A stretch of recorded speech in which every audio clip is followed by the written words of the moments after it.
So up next is how brands are leveraging voice.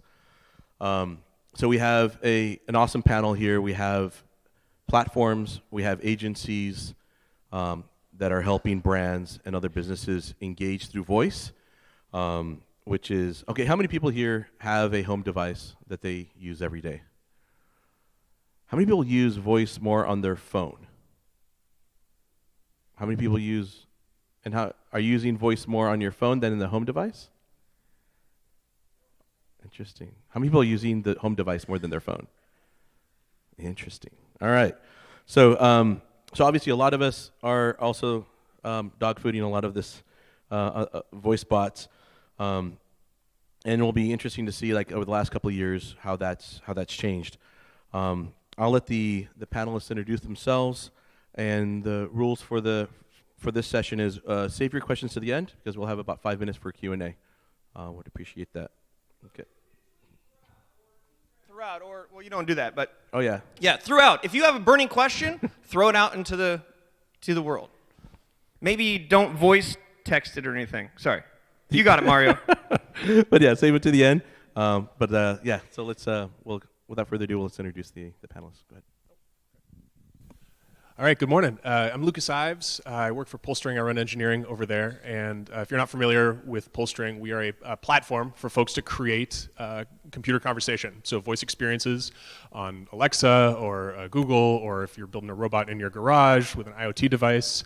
We've done chatbot work in the past, but our focus is on empowering anybody to create computer conversation, whether that's a developer, but also hopefully not a developer. We find that the folks that create the best conversation tend to not be traditionally technical, and so we want to empower those folks by building the suite of technologies that we think of as kind of like the Photoshop for computer conversation.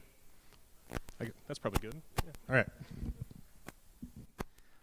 Good morning, everyone. I'm Dennis Yang. I'm one of the co-founders of Dashbot. We are an analytics platform designed from the ground up for conversational experiences, so chatbots, voice skills, voice applications, and through our suite of tools, you're able to understand the natural language that is flowing through your bot, see the conversational flows, and also look at the audience and understand the audiences that are speaking to your bot. One of the biggest things that I like to tell everyone is that even though you think you're done on the day that you launch your bot or skill, that's when your work begins. So conversational UIs have, more so than websites and mobile devices, the opportunity to learn from the behavior and the words that your users are sending you, because your work basically will go into exactly optimizing your bot or skill. I'm Bree Glaeser, and I'm the Director of Innovation and Voice Practice Lead at the Mars Agency, which is a marketing agency focused on marketing to shoppers. So we've created an Alexa skill for the user brands that helps you choose a product, and we've also put voice in brick and mortar retail. So that's been kind of a fun pilot. Our voice practice came out of our innovation lab when we saw the opportunity for shopping. So lots of fun and exciting work with brands, I think, to come over the next year for us. Morning, Jason Herndon, head engineering for Rain Agency. We're an agency that does a lot of things, but mainly these days helps brands navigate voice. So building branded voice experiences, or how voice is likely to impact their world, whether it's on the web or mobile, or with a branded skill experience or something like that. So yeah, head engineering for Rain. So thanks everyone. First question, give us your perspective of the voice ecosystem. And what I'd like to know is it growing? Is it growing faster than chatbots themselves? And also maybe elaborate on use cases that chatbots are winning out on, in terms of comparing it to a traditional chatbot. How is voice winning out? So, any thoughts? Sure. Let's see. We all see the numbers that well, Amazon and Google won't release them, but the numbers that people are able to cobble together, I'm sure Dennis has some insight to that. I'll let him talk to. But a lot of endpoints are getting installed in folks' houses and in folks' pockets, in the millions, and so that's super exciting. From a client perspective, what we're seeing is 2018 has really been a year for exploration for voice, where large companies are giving real budget to seeing how can we monetize this channel, where agencies are looking at how can we reach our audience through this new channel, and other verticals, the financial vertical, healthcare vertical, are opening up. How can we access this channel with an eye to 2019 as being the year where they're going to hit the ground running and kind of all in for that. So writing an analytics platform, we have some interesting insight on the growth of the industry. So we cover the entire conversational ecosystem from Facebook Messenger to Amazon Alexa and Google Home. It took since we founded in 2016, it took us 10 months to hit our first billionth message. We process over 51 billion messages now at a rate of a billion about every week or so. Much of that growth in the past year has definitely been from the voice platforms, and we're seeing huge growth on the Amazon Alexa and Google Home ecosystems. The number of interactions still is very, very strong on Facebook, but I think that's because simply the chat platforms are a little bit more chatty than the speaker ecosystems. But the number of users, I'm watching that very closely as well, and Amazon Alexa and Google Home are growing very, very strongly in 2018. One of the big trends also is we're seeing a lot of multimodal growth on the speaker platforms. So in Google Home, for example, we see that 11% of users actually are accessing on a device that has a screen enabled. In the Amazon ecosystem, for the skills that have the display cards activated, 30% of the speakers that access those skills have a screen enabled. So it's really important to realize that even though it's a speaker ecosystem, it's actually the gateway to a multimodal experience. Yeah, I definitely agree with that. I also think that, yes, it's growing, and we see penetration rates at 18% for smart speakers right now in the US, but forecasted to be 55% by 2022, and I would argue maybe a little bit sooner than that. And what I think is most interesting and what I tell brands and feel kind of excited to tell them is that everybody uses them. So it's not about millennials, finally. It's kids is the fastest growing category in Alexa. I think it's ages 45 to 60 are the most likely to shop on Alexa, and then we see great use cases for seniors and even people who are mobily disabled. So it's super interesting and accessible for all kinds of people. Not a lot to add to all that, except to say that I think it's hard to undersell the impact of a new interface. Like going back 10 years and trying to explain to people the impact of a mobile screen is hard to kind of understate. And the new modality that voice offers us in the home, it's hard to think about that not having a huge impact. So let's get into some specifics around the brands. So who's jumping into voice, and share that. A lot of you guys are working with brands. Share what you can, but let the audience know who's jumping in the pool here for voice, and then probably there's going to be a lot of fast followers, right? With that. So please share, and then if you have some use cases to highlight.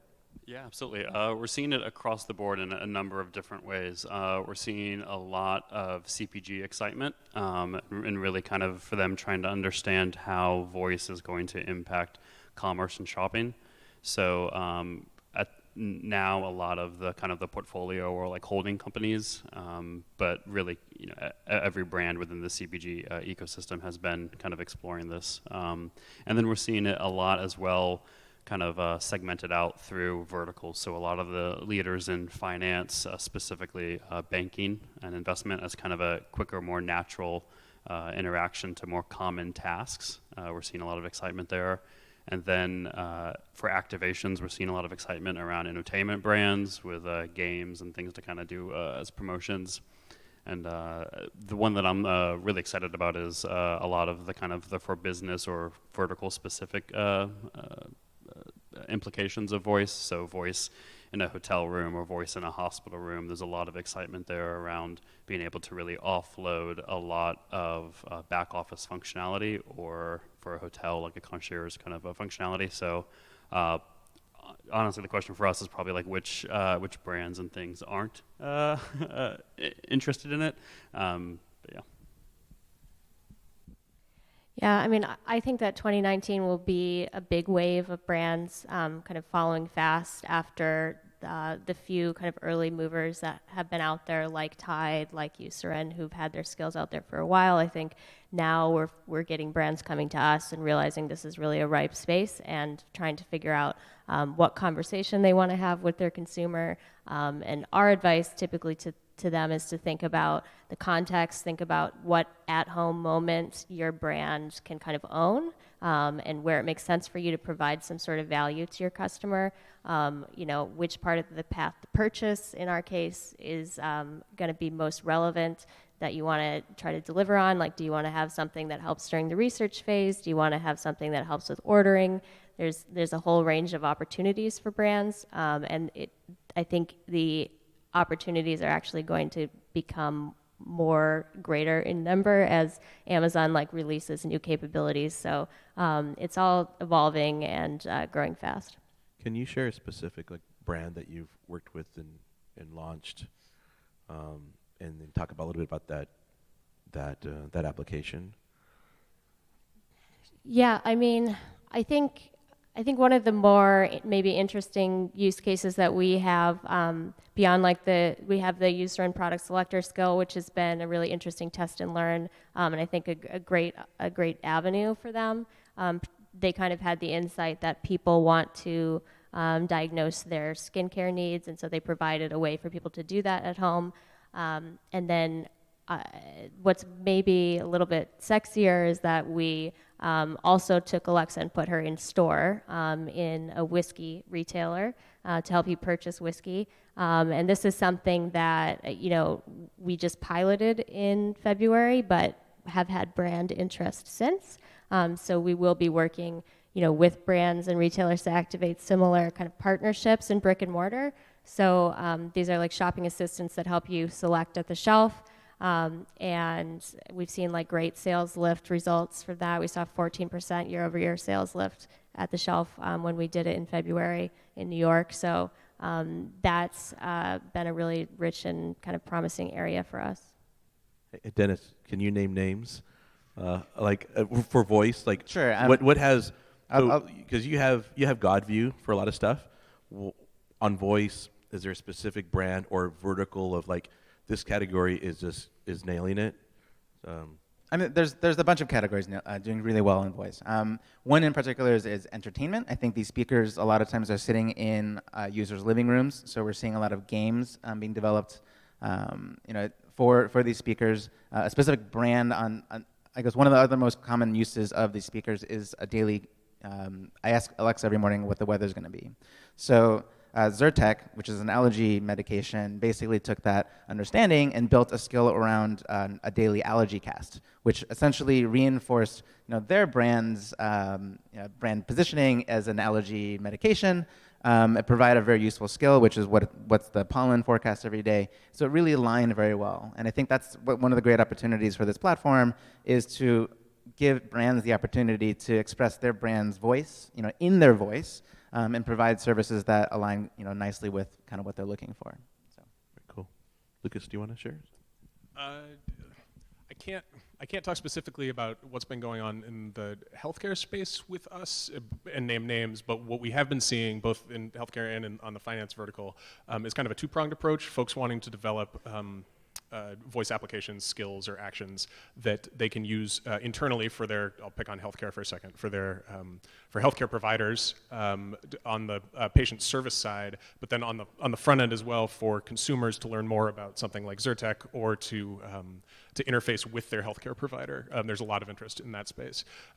Because of our pedigree at Pullstring, a lot of us have a lot of feature film DNA, and so entertainment was a vertical that we gravitated toward initially.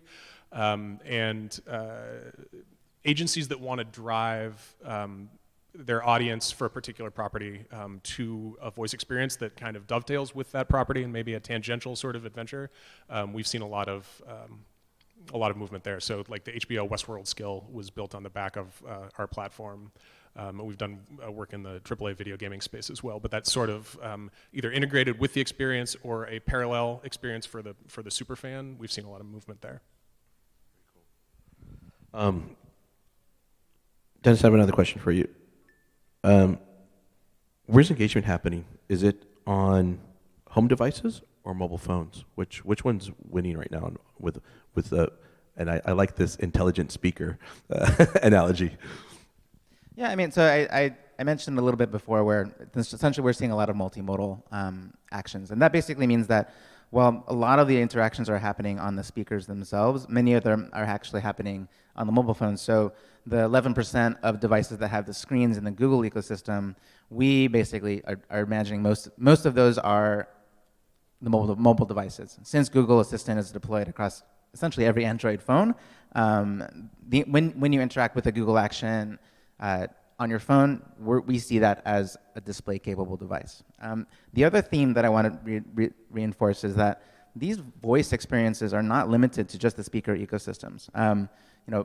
Conversation has always existed in the form of chat, but if you look at like Bank of America's EricaBot, you can speak to her using your phone. And I think that speaks to the ubiquity of this conversational experience. Voice-to-text technology has made huge strides in the past 5 years. Accuracy transcription to text has made huge strides, which enables all applications to essentially add voice experiences directly into their applications, interfacing through a conversational interface. And I think that in 5-10 years, speaking to access information might be our primary form of communication, and actually typing into a keyboard might seem like a thing of the past. I just think it's worth pointing out that we're at a really neat point right now where all this technology is actually good enough for purpose. It's not science fiction anymore. And things like speech recognition or intent recognition, text-to-speech, all that stuff, it's going to be commodity, it's going to be free. And there may be some differentiation between like, oh, Microsoft is better at this and Google's better at that, but it's really what are you going to take with those things and what are you going to build with them? And so that we see a lot of search right now for like, okay, in my particular use case for my client, what is we were talking before about the killer app. And I think we're kind of grasping at that. But I don't think it would be weird to anybody, the idea that your home in 10 years is going to be very conversant with you and your entire family. I think just to piggyback on the points about ubiquity of voice, and especially voice kind of baked into other experiences, if any of you saw in the last couple months, Google Analytics has rolled out a kind of a voice search for their web dashboard, so that I can say things like, give me all of the website traffic for this property in July, and it pulls it up. And if any of you have used the Google Analytics for web dashboard interaction, you know that as a voice shortcut is a lot easier than the 28 clicks that it takes to get to the actual view of that. And so we're seeing a lot of excitement here around even more traditional spaces, people who build enterprise solutions or applications or large financial or data-driven type of enterprise applications, that they really kind of see the utility of voice as a kind of navigational shortcut. I mean, the reason why these interfaces are so powerful is like there's such a wealth of information buried behind websites, mobile apps, and whereas the old solution was a search bar, I think voice interface to that entire corpus of information that is behind all these applications is the best interface. So we're getting down to the last couple of minutes. So it's 2030. What's my daily experience look like with voice? So think about home, think about the car, the office. What does that look like to us? And then also from the brand perspective, how are brands intertwined with our daily lives? So. Yeah, that's an exciting question for me. That's kind of the future of the Star Trek. And I think that's kind of where it's going, where the best interface for the best experience at that moment. So if I want to order Starbucks in my car on the way there, it is not safe for me to do what I do today, which is pull up my mobile app and order that. So an Alexa in the car makes a lot of sense. in the morning when I want to start my coffee maker, the 5 clicks that I need to get through to do that, it makes a lot more sense to be able just to speak to it. So I think kind of we'll see voice begin to take over and win in a lot of different areas. And just like with the screen or with a mobile device, it's hard to point to that one part of your day that you use your mobile phone. And it'll be more like, well, there's the 15 small interactions that I do with my mobile phone that would be 10 times harder if I had to pull out my laptop. I think that's where we'll see voice kind of win, as it just kind of ubiquitously takes over a lot of things. And then, of course, the whole Star Trek opening doors, I can't wait for. Excuse me, bot. I've got to interrupt to keep us on time, so forgive me. But maybe you can incorporate what you're going to say into an answer of a question. We have time for maybe 1 or 2 questions. You get a sticker or a bot mark. Who wants to go? Sticker or a bot mark? There you go. Okay. Here's your bot. Does my bot look big in this? I'm just kidding. Here you go. Julian. Yeah. Hi. I'm specifically going to ask you a question in the healthcare sector. I work for a company that we work on developing digital therapeutics. And I'm just wondering, I heard you mentioned about mobility and accessibility, voice empowering those two, which are huge for people that are suffering with different diseases or mental illnesses. What do you think about voice to text and incorporating that into your phone? Do you think that's going to, kind of be the channel for people that have, for now, they don't have speakers in their pockets everywhere they go. They have these devices. Do you have any projects that you can think about or different aspects of this that you can share some details on that are important?